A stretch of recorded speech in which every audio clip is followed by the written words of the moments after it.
राधे राधे गुरुजी। हाँ राधे राधे। जैसे 84 लाख योनियां होती हैं और हमारे कर्मों के आधार पर हमें वो योनियां मिलती हैं, तो उन योनियों में क्या हमको पता होता है कि हमने ये कर्म किया था और हमें अभी ये योनि मिली है इस वजह से? जब हम यहाँ से वहाँ जाते हैं ना, तो वहाँ पे सब बताया जाता है कि आपने जो पाप किया है उस पाप के अनुसार आपको ये कष्ट मिलेगा।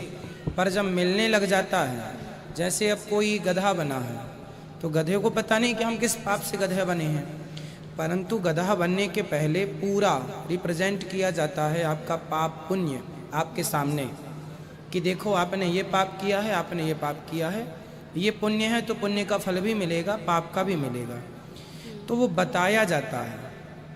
पर जब आप भोगने लग जाते हैं तब याद नहीं रहता, जब भोग के जाते हैं फिर दोबारा।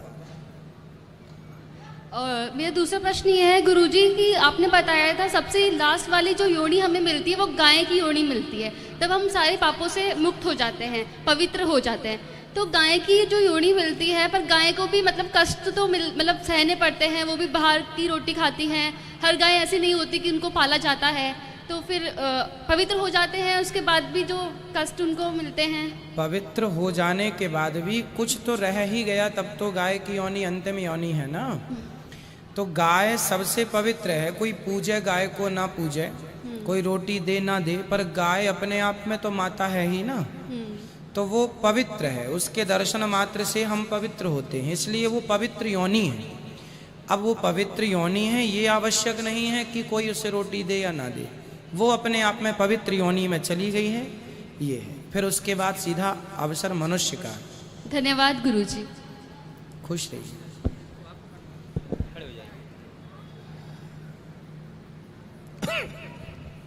राधे राधे गुरुजी। राधे राधे। घर में बहुत पाठ पूजा करते हुए भी मतलब अपने उसमें नकारात्मकता बहुत है, ऐसा क्यों? इसको बंद कर।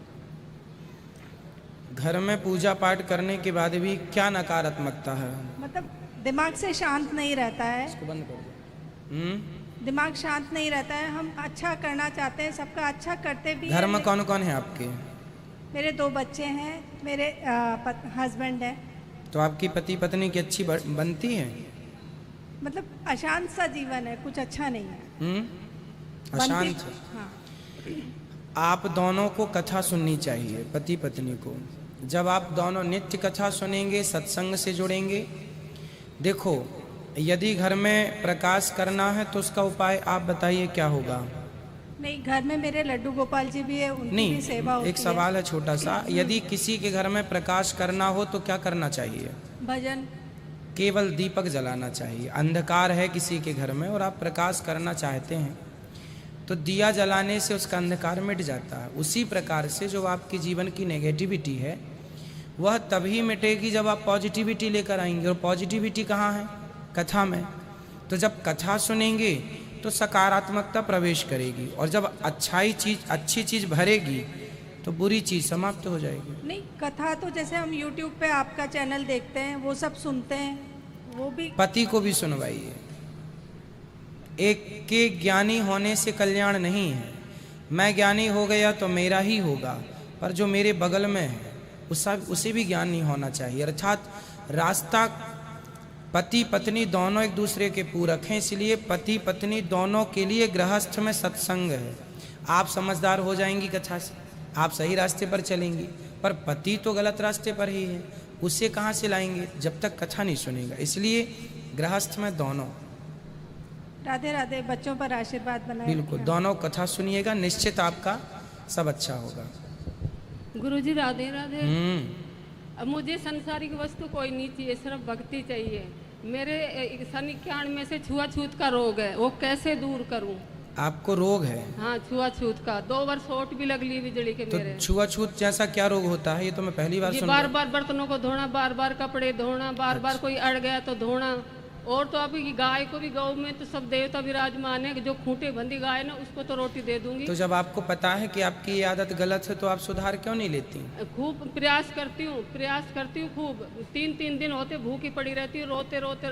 नहीं तो रोना और भूखे रहना बेचैनी ये समाधान नहीं है मैया जी। आपको हाथ धुलना चाहिए, एक बार धुल लिए, नहाना भी चाहिए, एक बार नहा लिए, बाकी आपको ये पता हो कि आप शुद्ध हैं, तो आप अपना जो काम कर रहे हैं उसको करते रहें। ये बीमारियां, आपको पता है कि ये बीमारी है भाई, बीमारियां उसे कहते हैं जब आपको पता ही ना हो। अभी तो आपको पता है कि हम कहाँ गलत हैं। शुरू में तो बहुत गफलत रहने लगी थी, अब थोड़ी दवाइयों के सहारे से तो इतनी तो हिम्मत है जो मैं खड़ी हूँ। कथा सुनते रहिएगा।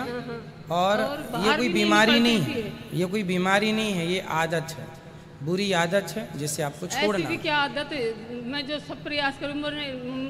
गुरु आपकी भी कथा सुनती हूँ, गुरु दीक्षा भी ले रखी है राधा स्वामी की। अब फिर कथा सुनते रहिएगा, ठीक होगा।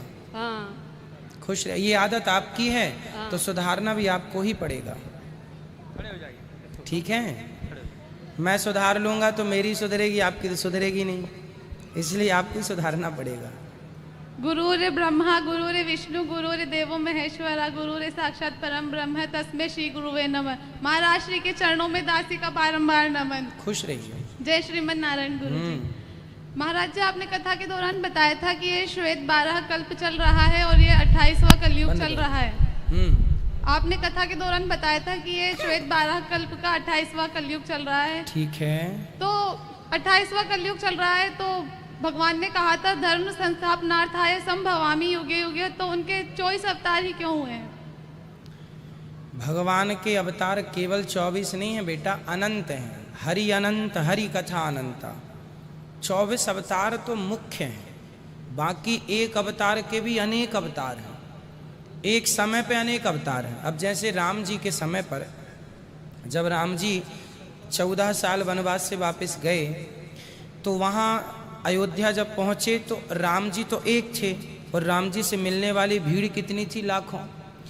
तो राम जी ने जितने रूप, वहाँ पर जितने लोग थे उतने रूप बना लिए और सबसे मिले। सबको ऐसा लगा पहले हमसे मिले, तो एक ही समय पे अनेक अवतार हो गए। ऐसे ही भगवान श्री कृष्ण के जब ग्वालवाल बछड़े और ग्वालवालों को चुरा लिया ब्रह्मा जी ने, तो भगवान ने बछड़े ग्वालवालों का रूप बनाया उसी समय। तो भगवान के अनंत अवतार हैं, अनंत अवतार। हरि अनंत, हरि कथा। राधे राधे गुरु जी। हमारे लड्डू गोपाल का नामकरण भी कर दीजिए। तो अभी कर लेंगे। अभी